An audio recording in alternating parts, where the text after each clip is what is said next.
My name is Courtney Irizarry. I'm a junior BFA Design Technology major with a concentration in costume design.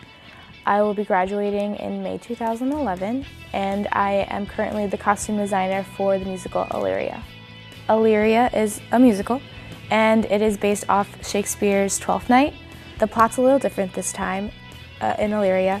The director, Stephen Terrell, had decided that he wants it set in more modern times, so we're setting it in the 20s and 30s. And we had decided that Illyria would be sort of a resort where some of the characters would be workers at the resort and some would be guests. So the Duke Orsino is in charge of the entire resort because it's his land. And then we have Mariah and Malvolio, who are in charge of the servants, who are the servants and then are also the ensemble. In the original script, there's not really an ensemble, but Stephen had decided that he wanted to add it, so the ensemble is an added piece to the play. And then we have Sir Toby and Sir Andrew, who are guests at the hotel. They're upper class, and Sir Toby is Olivia's uncle, who is also a guest at the hotel. And then we have Feste, who we decided to base the character of Feste off kind of a golf caddy. So when I designed it, he's wearing more an Argyle sweater and has like a golf caddy hat with a big pom-pom on his head. Stephen Terrell is the department head for the musical theater program here. And he teaches classes, he teaches studio classes. He has directed a number of musicals here. Last semester he directed Best Little Whorehouse in Texas, and then this semester he's doing Illyria. Every director for a musical or play is different. Some know exactly what they want and some let the designer have free rein. Stephen was the type of director that knew exactly what he wanted, which can be good and can be difficult. But thankfully it's been a great experience with him. He knew at least the overall look and feel that he wanted. He had shown myself and set designer Megan Canine paintings by Jack Vetriano.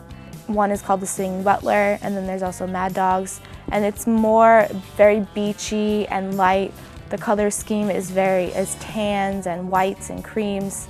So that was more the overall palette that we used, not necessarily the style, because the style in his paintings are more 50s. So I used more of the color scheme and the flowiness and linen and cottons to translate that.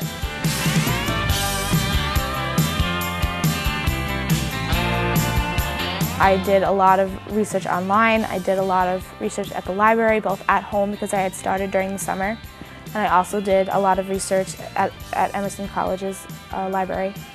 And then I was just looking for silhouettes from the 20s and 30s for men and women, and bringing that all together and bringing it into one.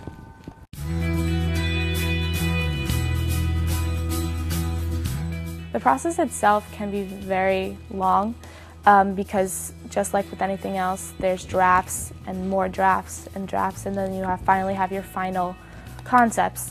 So when we had our initial meeting, and he had told me what he had wanted, and then I had told him what I had gotten out of the script, and then we had kind of combined everything. And then I went home and started sketching, and then brought to him my preliminary sketches, and then it was just a cycle. So I would do the same thing. I would come to him, I'd show him, and he would say he liked this, he didn't like this. I'd go back, re-sketch everything, and then slowly put color on top of it, because you show black and whites first. This way it's less you have to do when it's over. So then it's the same thing. You keep going over and over again until he's finally like, okay, I like this, I like where this is going, we're good. I bring the sketches to the shop, which are then with the shop manager Deborah Crassa and Raphael Hine and Rochelle Murray. We go through my costume plot, we go through my piece list, my preliminary piece list and costume plot, and we decide that's where we start to budget everything. because then we start to say, okay, what can we use from our own stock? What can we use from BU stock? What can we use from ART stock? And then what do I need to buy? And then what needs to be made? So in our case, I pretty much was able to pull everything except for about 7 pieces that we made from scratch. And all of Olivia outfits were built, and they're in the process still of being built. Olivia changes 4 times, and she goes through a process throughout the musical where she goes from mourning, and she's in mourning because her brother had died, all the way until when she starts to fall in love with Viola, who's really Sebastian. And by the end, she's in a bright pink dress, and she starts out in black and goes from black to blue to pink.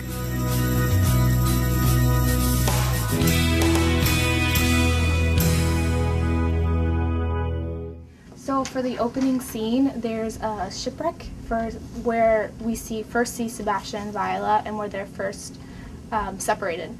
So in their first outfits, they're shipwrecked. So the actor Michael Nadir is wearing this, all distressed, as you can see, pulled buttons, holes, and this shirt was nice and clean before, but our craft room destroyed it, basically. She is wearing this. Extremely distressed. The craft room was a little upset to distress this blouse because it was so nice. After the first scene, Viola has a very quick change, which I believe is about 50 seconds. So what we do is under her skirt, she'll be wearing her next outfit under it, her gray pants. She has gray pants that she will be wearing. So she'll be wearing her gray pants under the skirt. And then when she comes off stage, she'll rip off her shirt and her skirt, and then she'll put on this, and everything is quick wigged, so that all she has to do, see, it's a faux shirt, we cut off the shirt, and the sleeves, and it's just attached sleeves, there's no sleeves, so basically there's no shirt. So this way when she comes off, and the tie is also attached on one side, on this side, like this. So this way when she comes off stage, all she has to do is go in like this. The dresser will close everything, put snaps here, tie goes up, and then she's out.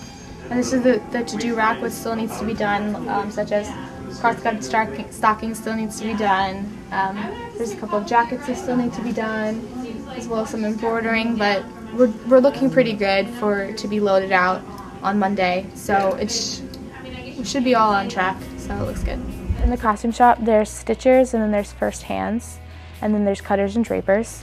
Stitchers are the crew members that take hems up, take in center backs, and then we have the first hands and cutters and drapers who actually cut out the patterns, make the patterns, drape it on the form, do the fittings with myself.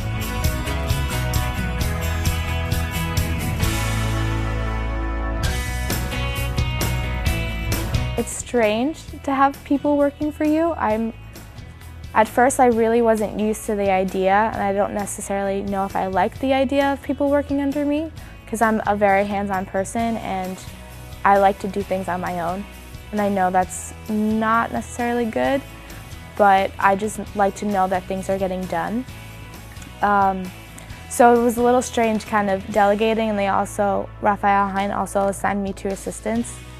So that was also very weird for me because I'm usually the assistant, and I'm a good assistant. Like I know I'm a good assistant, and it's weird me being the person to tell you what to do.